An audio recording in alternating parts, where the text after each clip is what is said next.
Welcome to Brain Wreck. I'm Jason X. And I'm Kevin Graham. And this is the best show on the internet. Look at that. Ooh, boom. I feel like this is taking up my real estate. Okay. You know, as a producer and face of this network, I feel like this is taking up space. I caught it. Wow, look at that. How about that? Yeah. We're back, folks. We were not here last week. You, sir, however, took the reins. Took the reins. Took the Roman reins. Did I drive them? You produced some of the best WrestleMania 2000 content, the best I have ever seen. I don't think anybody else has produced better content than what that was. That was by far the best content for that game that ever existed. Highly recommend y'all go check it out. You gotta find what is it? Oh wait, you gotta find a way to put the logo in the middle.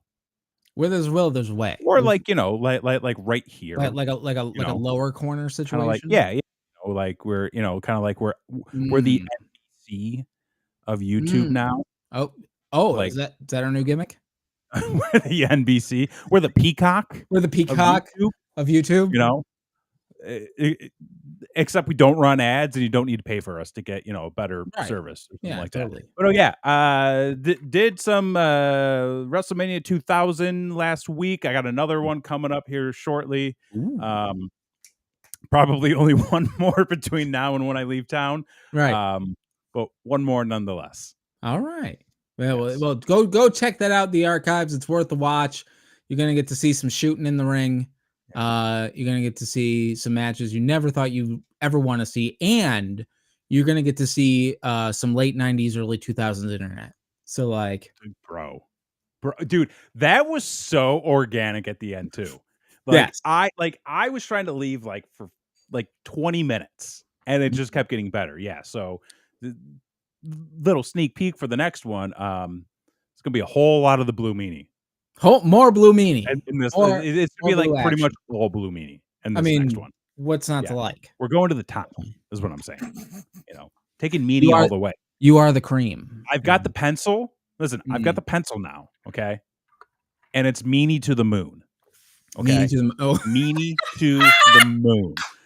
We're gonna ride that blue wave. That's right. Okay. All the way to the championship. That's all I'm saying. I do have a confession to make. Okay. So usually mostly every morning, I would say every morning, I'm a good husband, supportive husband. Yeah.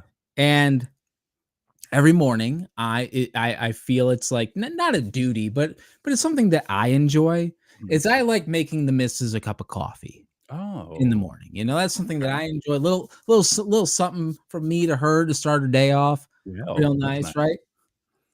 And the other day, I make coffee, and she likes little creamer in her coffee and that sort of thing. And I hand her, and she goes, I appreciate the coffee and all, but the thing is, like, I know you think the cream rises to the top, but it really doesn't. And then she lays on some fucking density shit on me, and she like really it sinks. But because of the Macho Man, I know you think the cream rises. She's like, could you stir it a little bit more? No, just give it a couple more zhuzhes. That's not true. Okay, that's not true. Because as somebody who drinks a lot of coffee, and as listen, I put cream in my coffee an hour ago. Let me tell you something. I put, because here's the thing. Here's what I did. Okay. Start out, because it's a nice coffee, right? Sure. Right. Man, looks premium. In there. Put a little ice, keep it nice and cool. Pour it in the cream first. Cream first, guy. Okay. Cream first. And then always cream first. And then she did put it in terms that I could understand. Yes. That is true. Cream first. About 3 shots of vodka. In the morning? No, an hour ago. Goddamn, fella. I was feeling a little sleepy, and then I knew, we had the show coming up, so I was like, I need a little bit of that liquid energy. A little pick me up. Yeah, sure. And then, I put the coffee on top, and what do you think the first thing that came up to the top was? Probably the vodka. Did you Probably, did you but the order? cream pushed it up too. Oh, Because okay. that cream just whoosh, and it Well, just did that's tectonic plates. You huh? know, that's Japan's problem right now. We don't need to get we don't need to bring Japan in on this. I'm just saying, Yeah, the that's cream how you riot. make an a coffee earthquake right there. Yeah. You know, you do the vodka and the cream, and then they separate, and then there's a shift, and then Listen, they've boom, been like through enough. Okay. It's fucking summer blockbuster just ripping them in half. Come on. exactly, Just exactly. just let Japan be Japan. Okay. Right. But the cream goes up top. I'll have to have you speak to the missus about that because, like, Yeah. I thought I was doing a great job. Oh wait, hold on. Christy's got some science on this. She says it's because you put the lighter density liquid into the higher density liquid, it causes it to mix more. But it rose to the top. That's all I'm saying. Okay? I don't know the science behind it. I've got a master's degree, but it's in computer interface bullshit. But all I know is when I looked at my coffee as I was pouring it in there was that cream just getting all on top of it. No, you didn't mix it together. Listen, I know what I saw. Okay. You know what? Tomorrow morning, okay. Like it was a cup of hot coffee. Tomorrow morning when I get my cup of coffee, Mhm. I'm gonna take a video. Okay. Scooter, one pump, one cream, always at the top.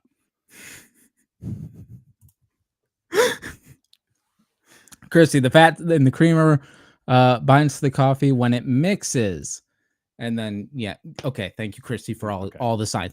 But That's anyway, not what we're here to do. Okay, that's we're not here to talk not about what we're coffee and here to cream. do. Okay, we got No, other things we got to do. we We have have an so assignment. many things. Okay, We got a lot to catch up on, folks. We missed last week, but in case you missed it, folks, goddamn, we are in the middle of some gimmick mania madness. Oh shit! Hold on. What are you doing? Oh, there we go. Okay, well, doing it live, folks. So this is our tournament of gimmicks. That's about it. Great sell. That's yeah.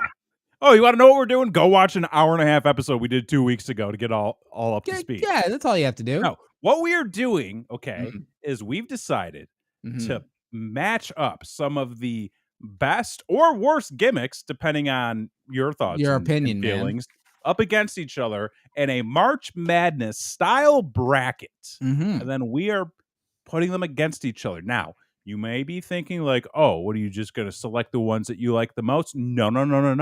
This goes deeper than that. Okay. That's right. This goes as deep as the cream I put in my coffee earlier. This is a contest of if it really were a gimmick versus a gimmick in a real life match, a legitimate contest, who would win? So we're taking into consideration the tools they have, accessible to them. That's right. The skills that they may, come into the ring with. Could a white man as a African dream really be able to beat out a dead? What are you doing? I'm trying so hard. Nothing is working. Thank you. Okay, because I've been trying to remember who the hell we have in this. You got Adam Bomb, who's a fucking child of nuclear explosions going up against, I don't know who the hell did he wrestle up against? Doesn't fucking matter. No, hold on. I've goddamn barber. I've got that right here for you, folks. This was the first round of the golden era, which was we determined the 80s. Yeah. Late 80s to 93, I believe. Yeah, is early considered 90s. The golden era. So yeah, we had which I thought was an upset. We had the Zeus defeating the goddamn Honky Tonk Man. Well, that's the computer's fault for seeding Honky Tonk Man at number 1. I mean, I know the man was the longest running Intercontinental Champion for a while, but which did get put into consideration for the seeding. It just didn't matter. It just didn't matter. Yeah. Because he's an Elvis impersonator at the end of the day. At the end of the day. Going up against a Greek god. Yes. And Zeus is the winner of the battle of the tough guys. Absolutely. So there you go. And then you had next up was the Warlord. The Warlord. Moving on. So that's going to be a hell of a second round matchup. That's going to be a lot of Zeus beef versus the Warlord. Then we had the Atom Bomb moving on, defeating the Adrian Adonis. Mm-hmm. And then we had, of course, Brother Brudai. The Booty Man. The Booty Man himself, going on forward. So that is what happened in the first round of the Golden Era bracket. What we also did the first round of the new generation.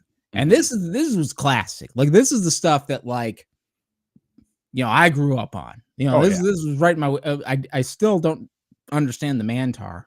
But, like, besides that, like, you had some classic matches. And here's how that all played out here. We had the Mountie moving on.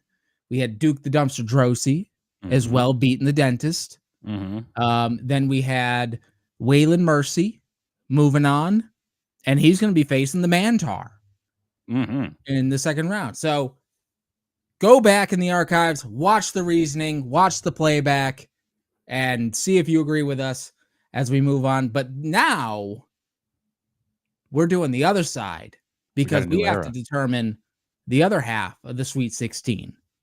So we're going over to the Attitude Era, probably one of the most popular areas of wrestling, to which we've got the number 1 seed Val Venus.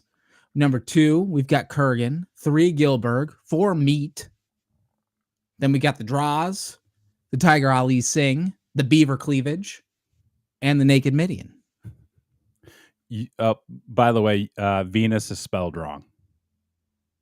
That's AI for you. It's spelled like penis. That's amazing. Because he's a porn star. Which we'll get to. That is going to come into play. Oh, my God. Wait a minute. No, we'll get to that in a minute. Well, we're going to get back to the bracket. Yeah. Here's the Ruthless Aggression Era coming up next. We got Muhammad Hassan. We've got the Boogeyman. We've got a gimmick that I still don't think I've ever seen anything of in Mordecai. It does not exist. We've got Paul Burchill, the pirate, not the other one, because we don't do that on this show. We do not do that on this show. We don't do that on this show, so we're going the high seas. Then we got Simon Dean, which you have a personal relationship with. Yes, I do. Punched me in the dick once. He punched you right in the dick. Yeah. Then we've got Kerwin White, the white Mexican guy, which I thought for sure, the white African guy in the previous round was going to go forward. It didn't play out. So this is going to be really interesting. But maybe the Mexican white guy. Right. We'll see. Then we got Rosie the Shit, superhero in training. And then Kazarni, which again is another one I don't think I've ever seen a match. There were promos, not much else. That's about it. So we've got ourselves we got a lot to cover tonight. Yes, we do. We've got a lot of bullshit to go over. And that's a look at that bracket. Yeah. Right. Muhammad Hassan, CNS graduate. That's right. Syracuse, New York native. How about that? Yeah. There I am. Oh, hey. Hey. There we go. All right. So, are you ready to dive in? I'm so fucking ready. Okay. So, I took inspiration for what we're covering tonight. I got myself a Just Bring It jersey. You look good. Like that is. Well, hey, look at that is a look you like. That's a look you could wear all the time. In like 99 and today. No, today. Today. Has it come full circle? Has the trends come back? It's yeah. Listen, goth is coming back. Christian and I were just having this long conversation. Like the early 2000s to like early 2010s, like they're starting to hit again. Okay, so like, especially like the early 2000s, like you could rock that totally. Well, I've always wanted to be a Jersey guy. And not like a New Jersey guy, but like a Jersey guy. I fucking love jerseys. But like they're so expensive. They are. But they've been popping up at the Goodwill like crazy. Get them when you can. And so that's going to be the new gimmick going forward. I'm going to try anyway. There you But anyway, so we got to get ourselves to the Attitude Era. Yes. So let's take a look at what we're dealing with here. And we're dealing with ourselves first round. What a matchup. What We've got a match. the number 1 seed, Barely see Val that. Venus, going against the number 8 seed, Naked Midian. Make that bigger? What? You make that bigger? No. You know what? This is all new for us, folks. Okay. Listen, but previous to this, we had nothing. All right. This is true. Okay. No complaints here. All right. Baby steps. So the rundown on Naked Midian and Val Venus. You got Naked Midian, okay, former hog farmer, right, former Godwin, turned Ministry of Darkness associate acolyte Midian. Well, well, let's just get right into the matchup. Let's just go right to it, shall we? Yeah, I'm getting there. So we've got an adult film star, yes, in Val Venus, right? Versus a man who, like you said, his gimmick was he was a hog farmer. He was a hog farmer who was abducted into a cult. Yep. Brainwashed essentially to do the bidding of the cult leader. Very, Charlie Manson-esque, drinking the Kool-Aid kind of shit. And drank blood. Then when that all ended, they're like, what do we do with this guy? And somebody had the idea, what if he goes out to the ring only wearing a fanny pack? Yeah. And does a bunch of dick dancing. Yeah. And that's it. That's all they had for the man.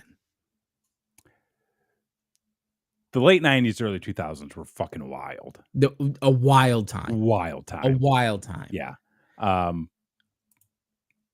yeah, and then against him, you had Val Venus, the adult film star. I believe we are going to be taking like that mid-late 90s to late 90s run. Okay. Right. So, very much like fresh into the WWF at the time, came onto the scene hot, IC title winner. But again, none of that really matters because what we're really judging is the idea of would a possibly probably a schizophrenic streaker. Yes. Versus an adult film star. Yeah. Which you actually bring up a really good point, because when I was thinking about this as a potential matchup, my thought was, Val Venus, he's going to have the stamina. Right. So he's going to be able to go all night. I mean, presumably. And speaking of hog farmers, he's got that hog that's going to be able to go all night as well. Again, presumably, yes. So he's going to be able to last. Right. Okay. Naked Midian, though, he's out there streaking. He's got a pretty good wind. At least he's a sprinter. A sprinter? Until he gets tackled by security. Okay. But like, I would imagine like no security involved in this. It's just, fight pit of a porn star and a naked guy. Well, I mean, I believe like we were supposed to believe his character was on drugs, right? Dude, I have no idea what we're supposed to be beyond. He's just a naked fat ass running around the arena. It's a fair point. It's a fair point. I don't know who he pissed off or fell out of favor with. But I don't know. I think it's like, again, it was one of those things of like, what do we do with this guy? Yeah. And it's like, well, this is funny. Let him go. Just fire him at that point. But I digress. He's a hell of a chef from what I hear. So I feel like there's really not much to base Naked Midian off of in terms of skill. Right. Because I feel like at the point when he was Naked Midian, like everything previous to that just sort of fell by the wayside in terms of like abilities and everything. Like, Mhm. maybe he could dig back into that hog farming mentality of, Sure. probably be able to razzle the guy down, Right. throw him over his shoulder. But I feel like with Val, again, he's going to have the stamina. Right. So he's going to be able to go all night. Mhm. He's probably going to be able to pack a pretty good hit, Mhm. you know? Right. He's going He's to a know professional. he's professional. He's going to know how to throw his shit around. Right. Okay. Hopefully, speaking of Japan, hopefully he's not abducted by Kai and Tai again and getting his dick chopped off. Choppy choppy your pee-pee. Is there anything that would pull Venus out of focus? I guess.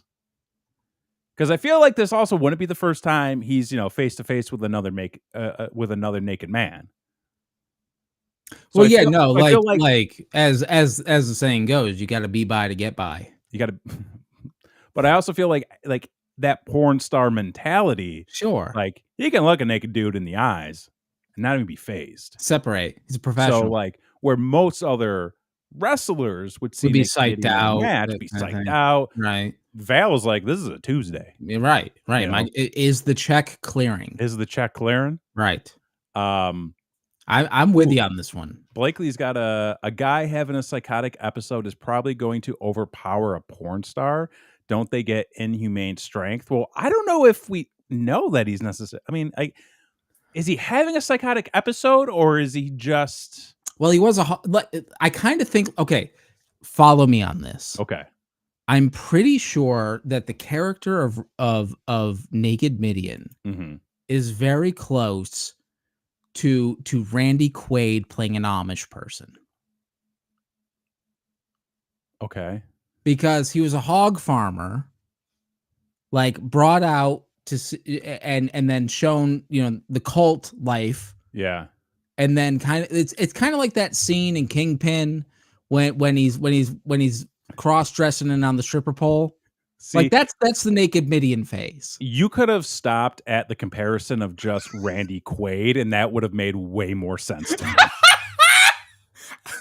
You could have This is just said he's a lot like Randy Quaid, and I would have been like, okay, there's a case for this. Folks, this is the only wrestling podcast that you're gonna get a Kingpin reference on the same show.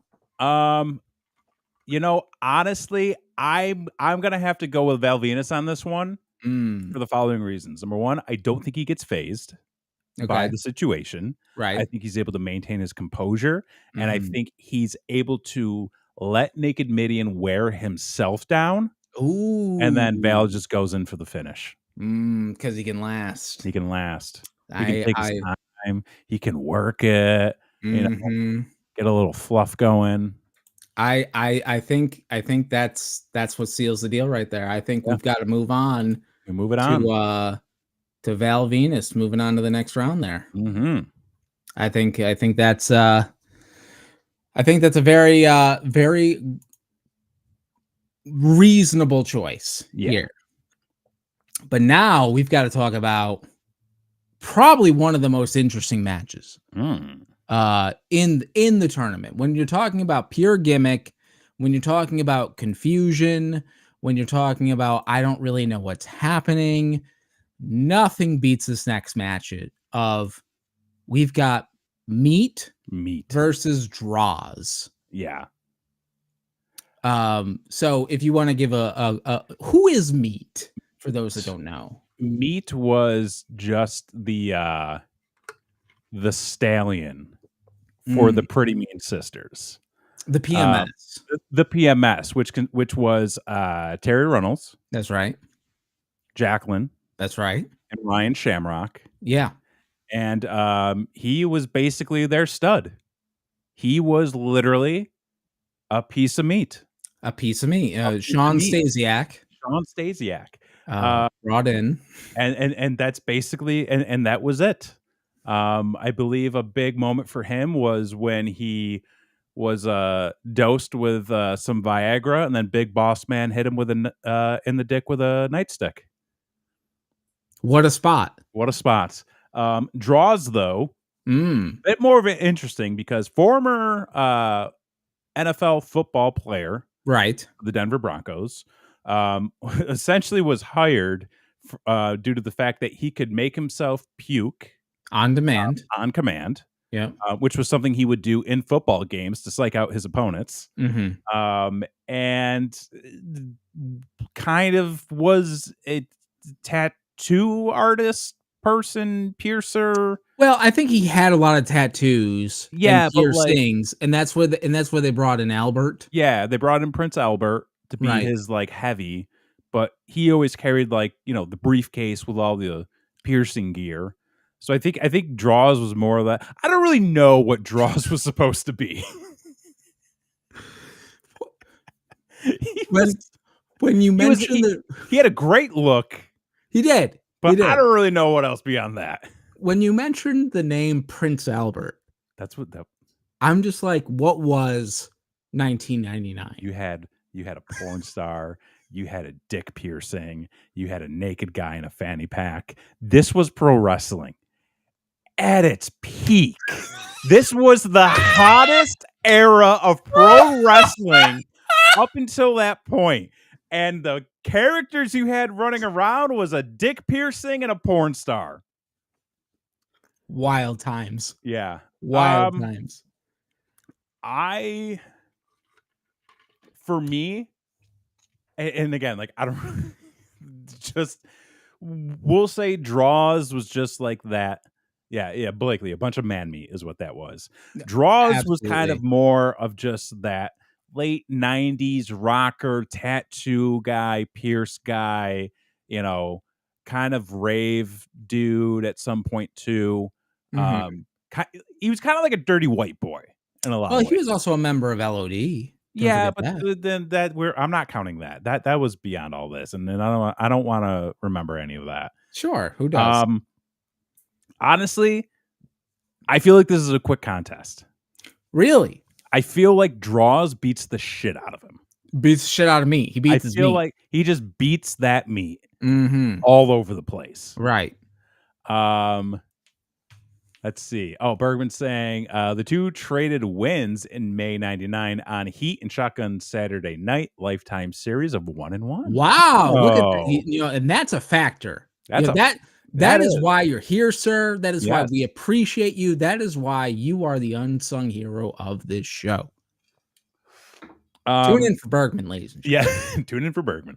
But yeah, no, I think Draws. I think just that and like that raw, dirty energy Mhm. going up against a guy who's just pampered. And meat is very much just like a slab of meat with glamour muscles. That's really what he was. Right. And I was never a Sean Stasiak fan.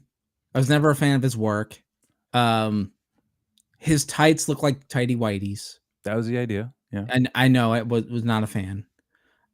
So I think I'm with you on this one. I Yeah. think that as much as much joy as I get from like watching his entrance in video games, like WrestleMania 2000, like he Mhm. played. There's no other joy. Like I get no other joy from Meat, Sean Stasiak, Mhm. whatever. So I think we're both in agreement here. I think that the draws Yes. has to move on Yep. uh to this next round. Mhm. And now as we go on to the next matchup, this is interesting. So to give people a little backstory about how the rankings were put together, we put in some criteria into AI to create these rankings, being memorability, the actual wrestling ability, and the Mhm. accomplishments of the career. And for some reason, uh, AI said that the number 3 seed in the Attitude Era is Gilbert. I mean, And for those of you that don't know, Kevin, give them a little insight on who the fuck is Gilbert. fucking Gilbert was a Goldberg parody. Goldberg being one of the hottest wrestlers at that time. The WWE being as petty as they are, decided to poke a little fun at that and create a character called Gillberg, also known as Dwayne Gill, who had been a long-time enhancement talent for the WWE, doing many gimmicks over, I would almost, I'd say like 15, 20 years at that Something like point, that. perhaps. Yeah. I think he was one of the Toxic Turtles. Right. So, and never won. No. Never, like rarely. I think he may have won like 1 or 2 matches in his entire career as Gillberg. And to bring it all around, during his entrance, you know, instead of Pyro, who would be out there is the goddamn Blue Meanie with a sparkler. Dude, the fucking sparklers and the like, okay, you want to talk about presentation?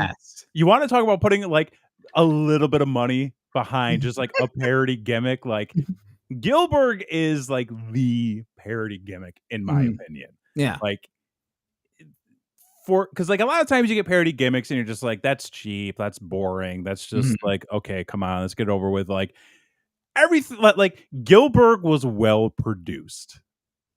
I'll give him that. Yeah. For the probably what 30 seconds he was on TV. Yeah. At the time. Yeah. But the crazy thing is he had a more recent appearance. I want to say within the past 10 years. I want to say he did something with Goldberg again not too long ago. Didn't he do something at like one of the Raw anniversary shows or some shit like that? He on, let's see. On January 18th, 2021, Gillberg returned. Morrison and Miz teased that Goldberg would be their talk show, would be on their talk show segment, but instead Gillberg came out to the ring and had a short segment with a fake Drew McIntyre. Oh fuck, I remember that. Yeah, that was it. And I think that's probably why he got the 3rd seed, was because as far as relevancy goes, like who the fuck remembers Tiger Ali Singh if you weren't watching at that moment when he was there? Right. Because Tiger Ali Singh, you know, the Arabian Prince, type gimmick, second generation wrestler. Yeah. Which the drizzling shits in the ring. Okay. As a child, I knew Tiger Ali Singh existed. The only thing I remember him from was when Kurt Angle made his very first appearance on WWE television. Okay. WWE at the time, when he was going to pay Kurt, because it was kind of like when they were starting to get Angle into the business. Right. I want to say it was like maybe like 97, 98, somewhere in there. And he was going to pay Angle to blow his nose and the American flag. He blew his nose and what was it? I forget what the other flag was. It was whatever Tiger Ali had, and then like I think gave him like a German or something. Gave him like a German suplex or something like that afterwards. Don't know that I've ever seen a Tiger Ali Singh match. So I can't really speak to his abilities. Apparently, he was trained by Antonio Inoki. Allegedly. You wouldn't know it. and Ron Hutchinson, who was, you know, trained a lot of top talent. Well, he got hurt pretty early on, and I think that's probably why they put the kibosh on him. Okay. As far as I remember, but the most memorable thing that I remember of Tiger Ali Singh was that the one time he paid a woman to perform fellatio on a sausage in the ring, and he got very upset because it ended up being one of the Godfather's hoes, and he didn't want a professional. And I'm like, I'm 7. He was like, what am I watching? Weirdly enough, I feel like he was a poor man's $1 Million Man. He really was. He really was. Because he was doing that gimmick of paying people stuff. Exactly. Yeah, he was trying to be a $1 Million Man. Wait a minute. Bergman. Oh, hold on. Wait a minute. Bergman saying that these two jerked the curtain on the No Mercy card. Wait. Hang Gillberg on. Hang on. Tiger Ali Singh. I'm what? Wait, what is was this Bergman? Wait, hang on. I'm trying to find. Wait, these two jerk the curtain on the No Mercy card in the UK. Oh, in the UK. Oh, in the Okay. UK, No Mercy 99 UK. Good God. And Okay, hang on. I've got the information right here. Tiger Ali Singh defeated Gillberg by pinfall in okay. 1 minute and 5 seconds. The precedent has been The set. precedent has been set. We pres- said this before too. If there is a precedent for a character Wow. doing a certain thing, then that precedent can come into effect. Tiger Ali Singh is Absolutely. your winner. I am fucking stunned. Bergman Coming in MVP. hot. My God, Bergman, you've earned your paycheck this week, fella. It's in the mail. And Tiger Ali Singh moving forward, which honestly I probably would have picked anyway. But I mean, like, I was kind of leaning towards Gillberg. I'm not were gonna you lie. really? I was, Okay. yeah. But, Okay. you know, the precedent was set. But the president was set. I swear to God, there better not be this next president. Because for the love of God, if they put this on TV, Oh my to God. hell with all of us. Because we're talking about the number 2, which I think of all the gimmicks in the Attitude Era, Kurgan does deserve to be number 1 or number 2. I mean, Val Venus obviously, Yeah.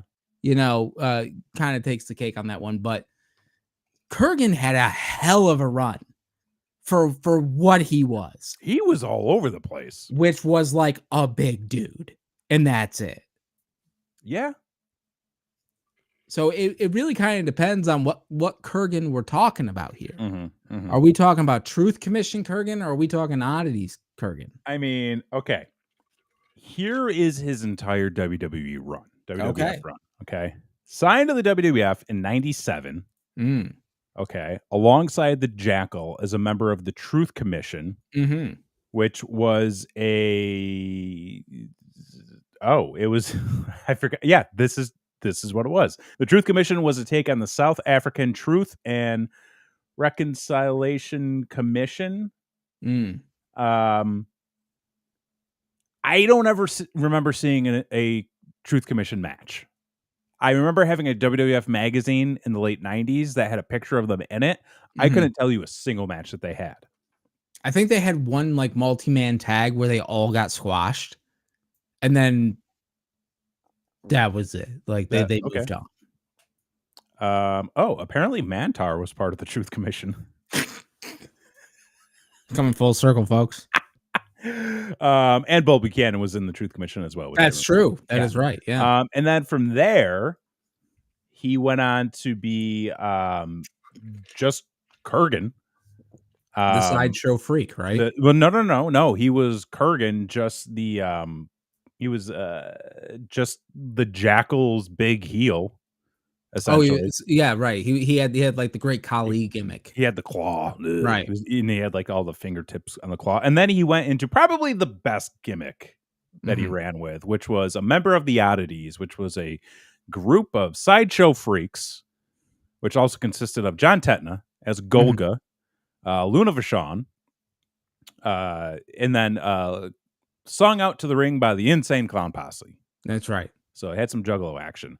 I would say, here's the thing. For Kurgan, because he was really only there for like 2-3 years, I'm willing to take all of that and wrap it up into one. I mean, we did the same with Midian, so I think it's only fair. Yeah. I think you have to go from, basically like hired mercenary to lone gunner. Yep. To sideshow freak. To sideshow freak. Yeah. So, and then he's going up against Beaver Cleavage, formerly Headbanger Mosh, right? Turned 1950 sitcom Leave It to Beaver spinoff, who had a, what? This is going to Kurgan. I mean, it has to, right? It has to. You want to know why it's going to Kurgan? Why is that? Rule number 1, man. I knew it was going to come into play. So explain to the people who may not know why we're making this, joint decision here. So I mean, you had Beaver Cleavage, who was, Mosh, Mhm. and then you had his valet, Mrs. Cleavage, His mother, his presumably. mother, Right. who had a very there was some incest There's some innuendos, some implications. implications, some stuff Implications. going on with mother's milk, which I'm gonna tell you Mm. right now, folks, I don't appreciate that shit. Mm-mm. And it's a good thing that only lasted for a little while. Did he actually wrestle a match? As Beaver Cleavage? Yeah. Oh, I think it was very short-lived. Like, I think it was less than a year. But I don't know if Um, I think they just did vignettes. I don't think he actually wrestled a match as Beaver Cleavage. um, he probably wrestled, like, some house shows, I would say. Well, I But mean, right. But, like, they we're gonna they there. scrapped it quick, I mean, and it then was they just not over. yeah, It did not get o no. people were Be not interested. and then they basically just took him and who was the woman that played his mom? Um, but they basically just took the 2 of them, repackaged them, and then he just went by Chaz. Um, and Which then was there was a a whole, lot like better. yeah, which is a lot better. Then there was a whole, like, domestic abuse angle, and it was Oh, yeah. this is going to Kurgan. Kurgan wins. You know, Kurgan and good always for wins. him. You know, Yeah, he deserves it. He stuck around a yeah, little bit, paid his dues, as it were, and, made some money. yeah. Oh, I'm doing some shit backstage, folks. There we go. Oh, shit, what's going on? Alright. Well, anyway, so that's gonna round out the first round of the Attitude Era mhm. bracket. So, I think the biggest upset here is probably Tiger Ali Singh. I think if you're looking at rankings, yes. If you're looking at actual facts, no. Bergman back in. Cage Cage match match. says 1 match for Beaver Cleavage. Okay, there it is. And he says, He follows it beat up with, Christian. he beat Christian? He beat future NWA heavyweight champion, future WWE world champion, What? Christian. Beaver Cleavage beat Christian on Raw. What were the 90s? What To be fair, happened one of to us? them went on to have a very good career. One of them, just headlined some shit in fucking I don't know. Canada. The other one, I don't know what he's was doing. down with the Brown for a minute. And I'm gonna put it out there. I'm just gonna say that might have been his downfall. Might have been. I'm not a big. I mean, I know you were D'Lo Brown in your last playthrough, which felt a little betrayed myself, but won't hold it against you. But anyway, so that is the end of the Attitude Era first round. But we are going to just keep moving along, folks, because Trucking. we've got, of course, the first round of the Ruthless Aggression Era. Yes, my least favorite era in professional wrestling. I would agree. I hate this era. This is a It's bad horrible. era. Like so many things were horrible. It just got like it started off pretty cool, and then I feel like it just got really bad. The thing was the business suffered from a lack of competition at this point. Very much so. Very much so. Yeah. And it's one of those eras that like everybody was phoning it in. Yeah. Oh my God. Yes. And I remember watching a pay-per-view match, and I'm watching Matt Hardy versus Chavo Guerrero, which on paper should be fucking awesome. Mm-hmm. And in the ring was a pile of shit. Yeah. And I'm like, what is happening? Like, I should be so excited for this match. Mm-hmm. And I'm watching rest hold after rest hold after rest hold. I'm like, nobody cares. Everyone's given up. Nobody cares. It's funny you mentioned that too, because the WWE YouTube channel has been running like the best WrestleMania matches on loop for the past few days. And I happened to tune in at one point, and it was Cena versus Batista At WrestleMania, I think it was 26. Okay. It was like 2009, 2010. So still within that Ruthless Aggression era. Right. And it was for the WWE title, the most lackluster finish ever. Just John Cena just laying on top of Batista, and then just a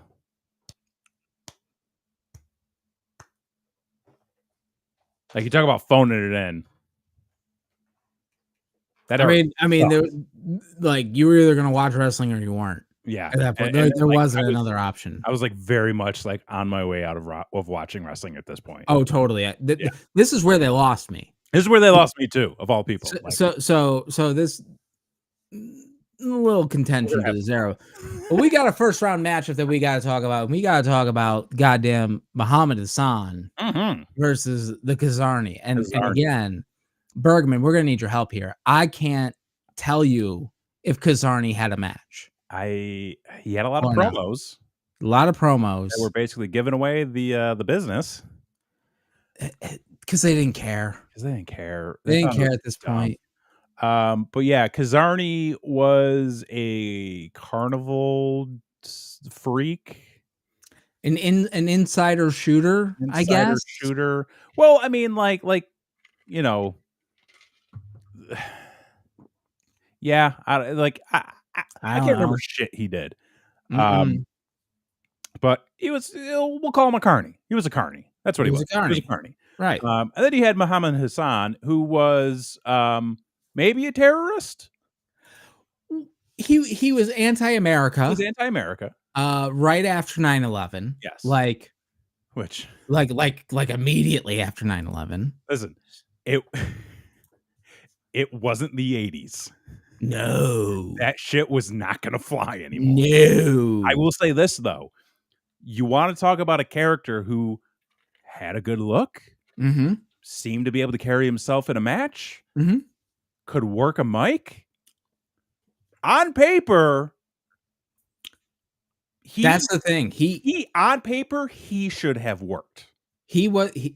As you take away the gimmick, and as a worker, hell of a worker. Hell of a worker, hell of a talker, hell of a look. Yeah, I mean, dude was a stud. It's kind of like the Nick Dinsmore situation. Yeah. It's like you've got a hell of a worker, you got a hell of a talker. He will forever be known for a gimmick that showcases none of that. None of that. You know.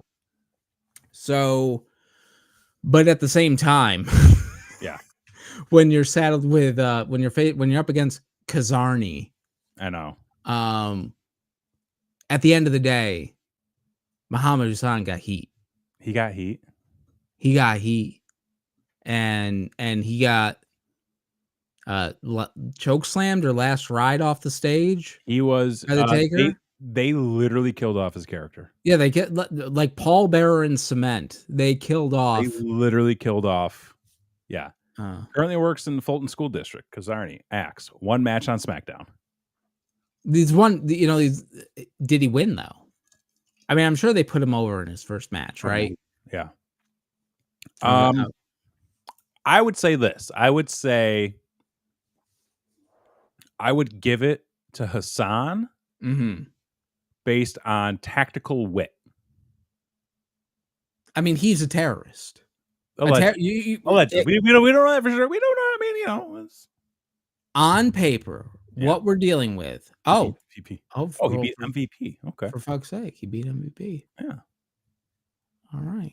Put that on the screen there for everyone can see. Give credit to Mr. Bergman. I hit the wrong button. But anyway, yeah, I would say when you're on paper for gimmick, you're looking at a terrorist versus a carny. Pretty sure the terrorist is going to win. Yeah, I mean, I would put it to Hassan as being the winner on that. Yeah, so we're just gonna go ahead and move him forward. Yeah. Now this next matchup that we're dealing with here, we have to be very specific. Yes. As to what we're talking about, because we are talking about the Pirate. The Pirate. Paul Burchill. Not the sister loving. Not the sister fucking Paul Burchill. Well, allegedly. This is the pirate. This is the Johnny Depp ripoff. Paul Burchill. Inferred. Yes. No, we're talking. And the thing is, like, when you think about professional wrestling, what are the three things people love? Right? You got the promo. You got the in-ring work. And you got the entrance. Yeah. Paul Burchill had the entrance. He had the entrance. The man came in swinging from a rope. It was pretty. It was pretty cool. He was a pretty decent worker, from what I remember. He was a decent worker. Yeah, he was a good hand. He introduced the world to the curb stomp. The curb stomp. He did that standing Spanish fly. So you know, he was a good. I would say he was a lot better when he was like bigger and thicker.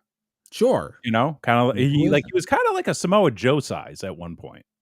Oh, he got that big? Yeah. Not like Samoa Joe now, but like Samoa Joe, like early TNA. Oh, okay. Okay. Yeah. Right, but he was very much like a wrecking ball.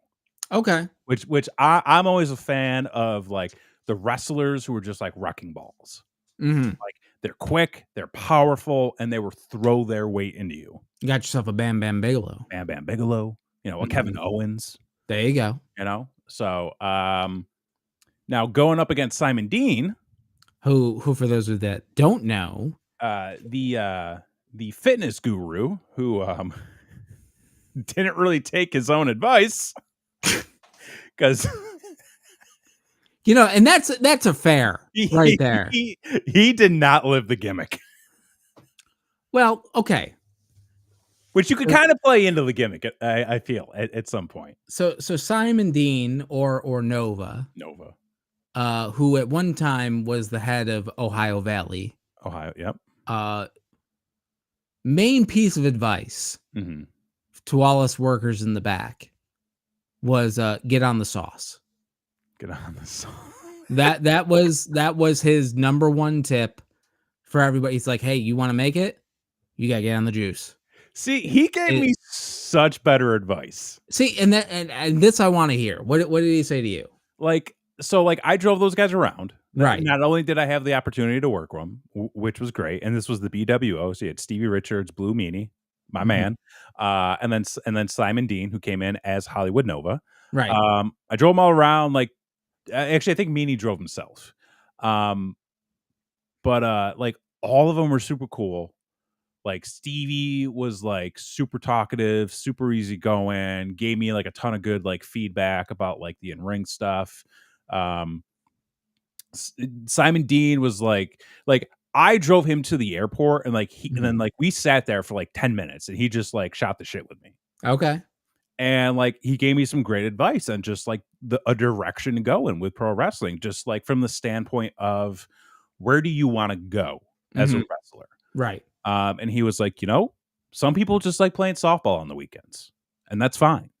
He's like, so if you just want to be, you know, a guy who does it on the weekends, then work towards being a guy who just does it on the weekends, you know, and that is something that is probably easier to achieve. He goes, if you want to be the guy who made events WrestleMania, you have to understand that very well may not happen, and it probably won't happen. But work towards trying to make that happen. You know, so I was like, that's cool. See that's and he funny. Punched me in the dick in the ring, and I'm just like, you asshole. You know, you take the good, you take the bad, you take them both, and there you have. Yeah. But fuck all that. What we're dealing with is a pirate versus a personal trainer. I go with the pirate on this one. You're going with the pirate. I go with the pirate because I feel like, okay, so when you think of the Simon Dean character, sure, he very much like Kazarni, Simon Dean was a carny. Oh yeah, no, he was the as seen on TV. Yes. I'm gonna hawk my workout series to you, personal trainer. Yeah, he was selling like fucking rice powder. Like, you ever see like Bigger, Stronger, Faster? Or Bigger, Faster, Stronger, the documentary about steroids. Wait, hold on. Wait, Bergman in with some facts here. So, Burchill beat Dean on velocity in 2006, but in Burchill's first match after getting released, Dean got the win back on. Do the indies count? No. Like that's the thing Well, that we I've don't always been know. told. Well, we said precedent, but I think for this case, it has to be the gimmick. The gimmick, The okay. gimmick, yes. But here's what I'll say about this matchup. Oh, well, first off, Bergman, if you could do a little bit of research, was Burchell's win over Simon Dean as the pirate or as the sister fucker? Because that could be huge. Yeah, could be a deciding factor because I feel like with Simon Dean, he's gonna be the guy that tries to talk himself out of the situation. He's gonna try to con his way out. He's gonna try to sell you shit you don't need. But the pirate, in a way, he's smarter because he knows what he wants. Right. He knows how to get it. Right. And he can't be tricked like that. That's true. And we were also taking in, like, I mean, with the Mountie, we said he had a gun. Yes. I mean, the pirate's got a sword. He's got a sword. You know, Simon Dean literally just had a shake weight. Yeah, shake weight. So, like, sword wins over shake weight. I mean, I'm kind of leaning towards the pirate, but if the only win is sister fucker version of Paul Burchill, like I think we have to negate the precedent and just go on merit. On merit alone, I still go with the pirate. You're still going with the pirate. I still go with the pirate. You're still going. Okay, all right. Either way, I'm going with the pirate. I think that's fine. We're going with Steve the pirate, Paul Burchill. Moving forward, which brings us to another. Listen, folks, this is the wildest tournament. Yeah. Fuck basketball. Okay. You know, fuck the shooty hoops because we're bringing you fucking Mordecai versus Kerwin White. Yeah. Okay. To hell with Duke. Like, we've got a guy who is on TV twice versus a vet who they repackaged to be a racist against his own culture. Yeah. What a time. What a time to be alive. Correct me if I'm wrong, but I think the only televised match for Mordecai. Just a second. So in 2012 is a pirate. He doesn't have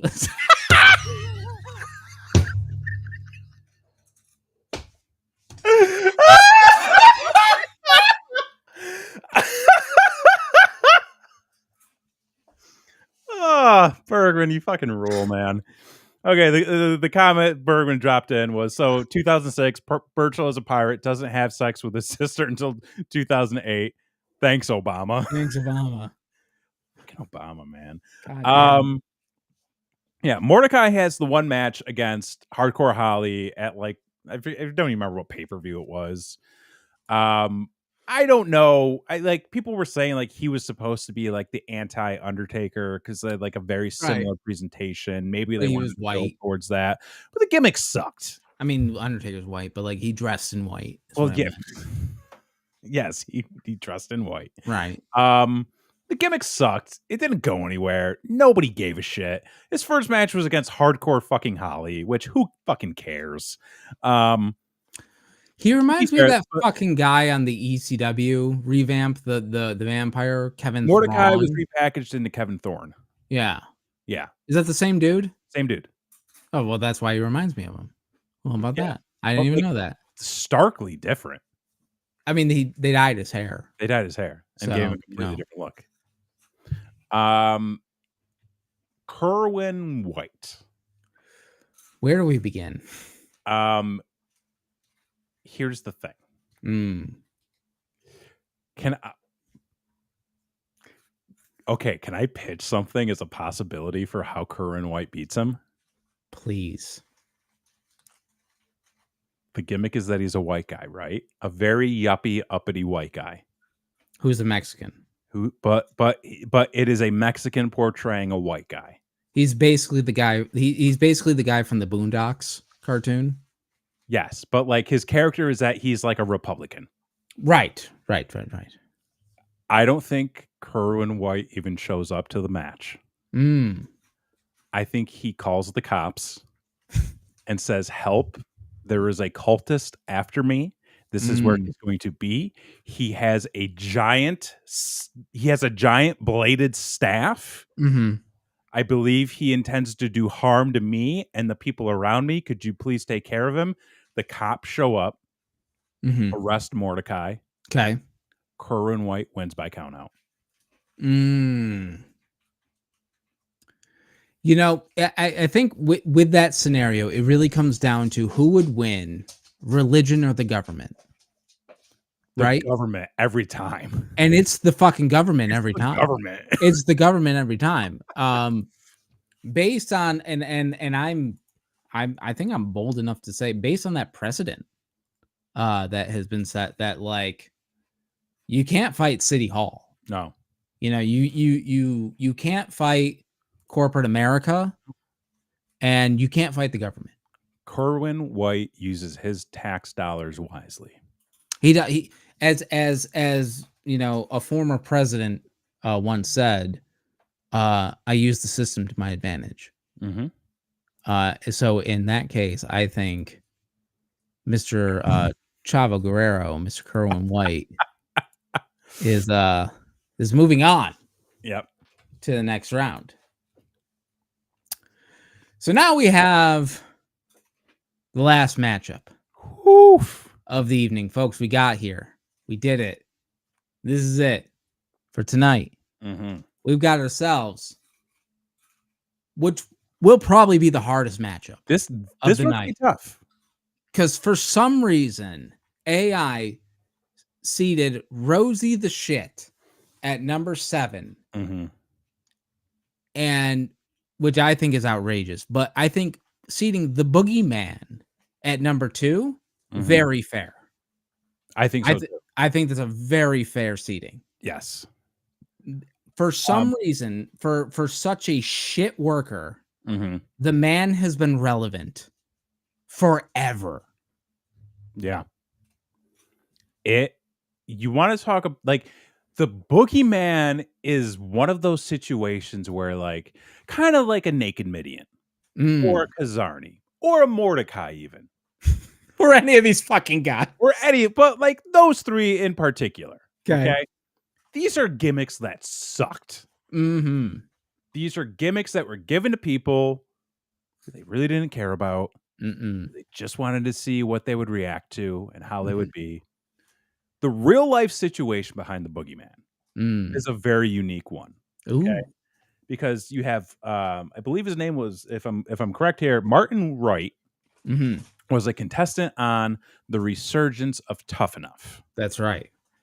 Found out that he lied about his age, falsified his documents, and that he was like 40 when I think he said he was like 32 or 33, something like that. Right. Which at that time meant you're too old. You're too old. Yeah. Promptly kicked off the show. However, the dude looked like $1 million. Oh, so jacked. He was jacked. He was like athletic, looked great, jacked as hell. You know what? Tried to play the system as best he could. Totally. And you know what? Like, you got to give him a little bit of credit for putting himself out there like that. To the point where they gave him a contract, because realistically, Tough Enough is bullshit, and most of those guys end up getting contracts. It's a reality show. Yeah, The Miz lost on Tough Enough. Just put that in perspective. And John Morrison did. So it's like kind of this. Exactly. And I love John Morrison, but like one of them went on to do a lot. One of them main evented WrestleMania. The other one is doing very well for himself too. They're both millionaires. They're both millionaires. They're doing a lot better than I am. They're both Listen, John Morrison is one of the coolest fucking dudes I've ever met in my life. Okay, I'm just saying in terms of career status, one of them main evented and one at WrestleMania. One of them was Paul Simon. And the other one was in a movie. But yeah, so he turns into the Boogeyman, who is literally the Boogeyman. He is the guy hiding in your closet. He's the monster under your bed. He's popping up and smashing clocks over his head, eating worms, fucking gyrate. Very much like a Papa Shango-esque. Very Papa Shango. In a lot of ways. Yeah. And then you've got Rosie, the superhero in training, Mhm. who was taken under the wing, no pun intended, by the Hurricane Helms, Right. another WWE superhero. Whi Um, which backing up a little bit. So mhm, Rosie originally came in with Jamal Jamal, for the who won 3-minute warning, 3 minute right? warning. And if I recall, and I don't have any papers in front of me, and I don't ask me for Mhm. sources. I believe Jamal got himself fired, Jamal got himself into some trouble. which eventually he would come back as Umanga, and have a hell of a run later Yes. on. But that left Rosie with nothing to do. Yes. And they're like, "We've got Hurricane Helms here. He's over. We're gonna put you with him. You're gonna be the superhero in training, even though you're like 3 times the size of him." Mhm. Which I thought Uh, was great, which was hilarious. Let me the episode of Raw where Rosie gets stuck in the phone booth trying to change costumes is one of the funniest fucking moments. mhm. It's hilarious. It really is. And also too, hell of a worker. Great worker. Like great in ring stuff. Was funny in vignettes. Could play the character. Like as 3-minute warning. Like their gimmick was that they interrupted and they squashed people. It was okay. Like it got over to what it needed to get over. Dude, New heights with this. yeah. Yeah, but I will say the 3-minute warning spot at the Billy and Chuck wedding, Oh, that was great. money, It was gold. beautiful. The best thing Eric Bischoff has ever done. Yeah. Oh, wow, Bergman brings up a great point. Okay. Rosie and the Boogeyman never employed by the WWE at the same time. Wow. Interesting. Really? Interesting. That is crazy. Cuz you would think it's the same time. Yeah, but I guess it was just that far apart. Wow. That is wild. Hmm. So, where do you stand on this? When we're looking at, you know, we're really looking at like a good versus evil We old really are. school comic book matchup going on right here. I think see, here's the thing. Rosie as a superhero in training was very he was kind of like the Keystone Cops. Mm. Very bumbling, Mhm. very uncertain of himself, but I feel like when the time came, he performed. Oh yeah. Like when he finally got out of his own head and he kind of assessed the Mhm. situation, he was a fucking beast. Oh You yeah. know, and he Yeah. took care of I business. mean, character wise, he was Don Knotts, but like in the ring, he was fucking awesome. Yeah, yeah. You got the Boogeyman who, I mean, scary, Mhm. maybe knew some voodoo or something, Something. but what else did he bring aside from just being spooky? Worms. Superhero can beat some worms. Well, the thing is, Kevin Bacon beat some worms. if you can get over some worms being in your mouth, if you can take some worms in your Yeah, mouth, yeah, you can get over. yeah, just ask Val Venus. There you go. Bergman says, as a fight, evil wins because good is dumb. So say it's Spaceballs Boogeyman. You know, with Boogeyman on this, I don't know. I think this is a hard fought contest, Mm. but I feel like in the end, like this is a true contest between good and evil. It really is. It But I really think is. when you compare these two as characters, what you Mhm. have is somebody who is fighting for the good of all Right. versus a guy who's just scary. With possible voodoo and worms. Yes. But what the fucking worms? Like, the worms are not a factor here. I mean, they were when he worked. Like they were Jake the Snake in that motherfucker with the Yeah, but with the that was always worms. like after the fact. Here's the thing. The thing that I come back to is that he is the superhero in training. Mm. That's the part. You're talking about a Robin here, you know. And let's be honest, like, I personally, I think this is a Jason Todd situation. You Whoa. Okay. I think Rosie's getting the crowbar. You think he's getting the crowbar? I'm going with the boogeyman You're going with the boogeyman? on this one. And if you don't agree, we can go to AI. I'm perfectly happy with going to AI to AI is settle not this gonna give one. a shit. Okay, well, all right. I'm gonna ask ChatGPT this. Okay, who would win in a fight? A superhero in training who Blakely agrees. fights He's for a the superhero in good training. of all, or the actual Boogeyman. boogeyman. Let's see what happens. Hmm. Oh. Wait a minute. Wait a Okay. minute. Wait a minute. Okay.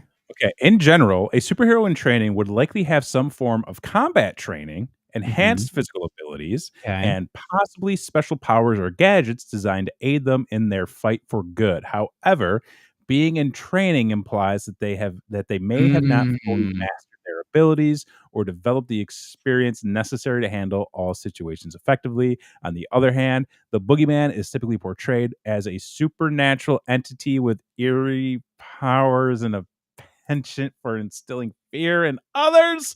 He's known for his unconventional methods and unpredictable behavior, often using psychological traits to gain advantage over his opponents. My friend, I concede. It is, in fact, going on. Folks, you got to watch out for the boogeyman.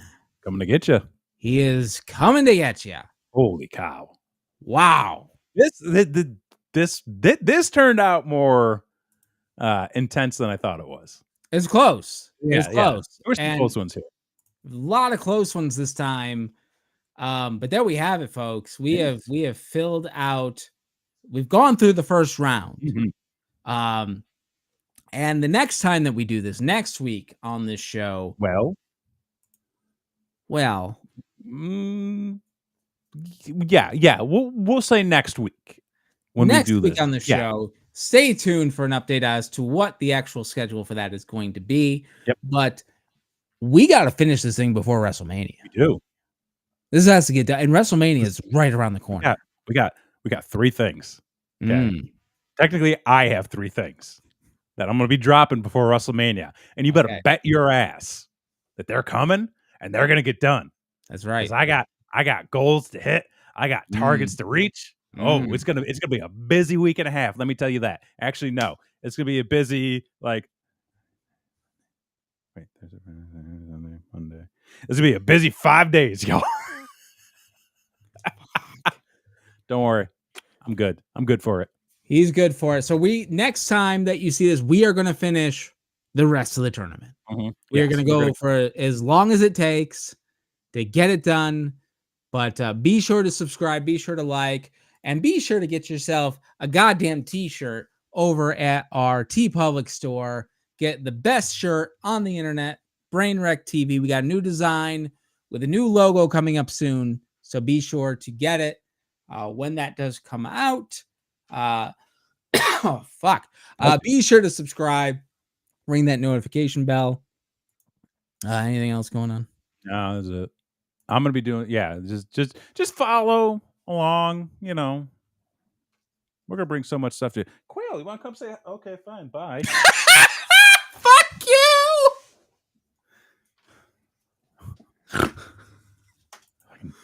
Yeah, okay.